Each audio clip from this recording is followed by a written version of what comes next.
ইরানে মার্কিন বিমান হামলার পর হরমুজ প্রণালী জুড়ে আবারও টান টান উত্তেজনা। এই উত্তেজনার আঁচ লেগেছে সমুদ্রপথের শিপিং রুটেও। মার্কিন অর্থনৈতিক সংবাদ মাধ্যম ব্লুমবার্গ জানাচ্ছে, রোববার ভোরে কোস উইজডম লেক এবং সাউথ লয়্যাল্টি নামের দুই খালি সুপার ট্যাঙ্কার হরমুজ প্রণালীতে ঢুকতে হঠাৎ গন্তব্য বদলে ফেলে সরে যায়। প্রতিটি জাহাজে পরিবহনের ক্ষমতা আছে ২০ লাখ ব্যারেল অপরিশোধিত তেলের। এটাই বিশ্বের বৃহত্তম ট্যাঙ্কার মাপের মানদণ্ড।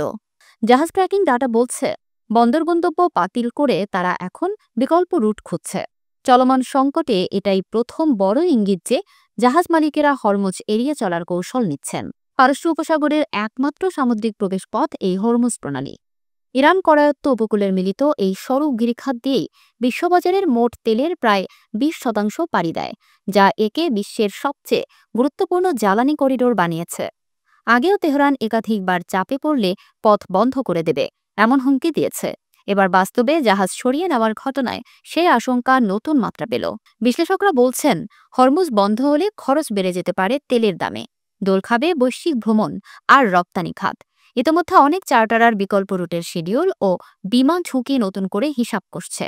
কোনো সামরিক উত্তেজনা দীর্ঘ হলে এশিয়া ও ইউরোপের রিফাইনারিগুলোকে জ্বালানি মজুত বাড়ানোর প্রস্তুতি নিতে হতে পারে।